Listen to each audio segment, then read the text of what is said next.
Hey, you there. Do you remember playing Flash games when you were at school? Well, I hope most of you said yes, because I'm gonna talk about a bunch of games I played when I was, in primary school. So let's begin. Well, the first up is Learn to Fly 3. You may be asking, why not 1 and 2? And to that I say, because you don't get a big variety of random stuff you could put on your rocket. Now, the story is relatively simple. You're at Penguin NASA, and if it isn't obvious enough, it's a big sign there. And inside is a bunch of penguins testing ways on how to get to the moon. So he plays this penguin, who is a scientist, and the other penguin shows him a plan of what if, instead of flying sideways, we fly up. And then he knows what to do.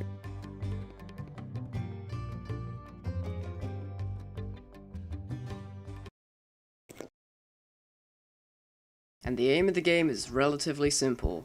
It's getting to the moon. And it's relatively simple, yes. At the start, you basically start with nothing. But after several times, you have enough to buy better stuff. Oh hey look, it's my channel. 2,000 years later. After a lot of grinding, and I mean a lot, you finally get to the moon and land on it. With a very slow and painful explosion. Some random hedgehog thing is there, I guess. I don't know what it's there for. Now you've finished the story, you can pick a little set of cards, which give you more options to get to space faster. And there are pieces of cards that form Omega cards. Basically, they're overpowered when you use it. So, in conclusion, I'd give this game a 5 out of 10. It's not terrible, and it's not perfect. A few moments later. Up next is Papa's Pizzeria. This game is one of the many games that my class never really paid attention to because there's way too many of these games, so I won't talk about them in this video. So you play as Roy, who's the pizza delivery guy, and the story is that he enters the pizzeria, calls for the boss, but he just left him with a note that tells him you have to run the pizzeria now. And you've got the saddest look, and he looks like me making this video. So day 1 begins, and it's basically the tutorial. It's pretty easy to figure out everything, and then you get your first customer. Is pretty generic, but this is good because you don't need to do multitasking. And then once you've given him the pizza, he rates it, and the higher the rate, the more tips you get. So wait a minute, he only pays you in tips? Is that even legal? I don't know. And that just sucks. So the game does get harder, and a bit too hard, and I didn't get to record any of it. So, yeah, I'd give this game a 6 out of 10. I might talk about other ones. Yeah, that's right. I've got pretty good stats on this game. Played this game for a while. Well, up next for an honorable mention is Red Bull. This game looks like it had the budget of $1, like Australian dollar. It's that bad. But that music just slaps real good.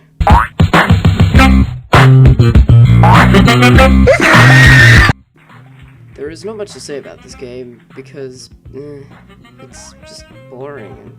And now I look at it. But the game, it gets really hard after a long time. I didn't even finish the game, but I died a ton of times, but it's just as hard as Funny Man Sands, probably harder. But that is all I wanted to talk about, so I'll give this game a 4 out of 10. It's okay. Up next is Fireboy and Water Girl, and before I talk about this, I realize I'm talking about at least 100 miles per hour. So I just want to clear that up and just slow down a bit. So, Fireboy and Water Girl is a really cool game because I like it. Because I can talk to my friends, and that's very uncommon. And it's hard as hell to play this game solo, so I died a lot. So the aim of the game is to get to point A to point B without dying. Or one of you gets trapped in some places, which is very common, and you have to restart because your friend was being an idiot, or you were being an idiot. But it just ends up the same. There are diamonds to collect, and they will give you a better score. Oh wait, did I forget to mention there's a score? Yeah, it used to be easy because probably someone used the code or changed it, or updated it. But now, it's hard, too hard, or it's because I'm playing alone and while recording this.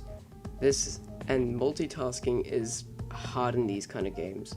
Like, these are hard. Now I can't even keep track of time because I'm still on the first game.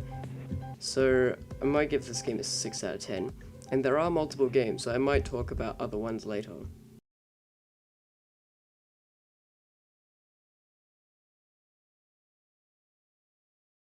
Last one to conclude this junk of a video is Sling, and this game is terrifying because of how many frames is on it and how they look like they've came from all my nightmares and put together, then shoved into a blender, and then just poured into who knows what hell, and then you get it. Then you get the story. You get the game. So let me explain to you the terrible story that I didn't finish. And it is that there's a bunch of elements which are all terribly useless to me. And some boomer man just explains to you how the world will fall apart if all of them don't do anything. They get stolen. Then some creatures steal it in the most anticlimactic way. Will be able to enter and steal one of our elements to take back to their own realm. Wow, what were the chances of that? Oh no! And then the world starts to fall apart. So you go on a quest, leaving the old boomer man just to rot there and nothing else. The game is relatively easy, but there is a timer, and it's really annoying to do anything with like 1 frame per second. That is pain. It's like Fallout 76 rate of pain. But there's not much to talk about because I never finished it, and I hope it burns in hell. So I'm gonna give this a 2 out of 10 because I don't want it to be there. And now, for a reason why I was gone, because I had to do a bunch of schoolwork. I just enjoy playing video games and I can't be paid attention to make anything. So now I'm in quarantine for a bit. I can make some videos. So if I can get a big number, I could make a part 2. But actually, I might just make it on my own because I don't care. So if you enjoyed it, subscribe if you're new and feel pretty stupid. So stay tuned for more. Oh, see ya.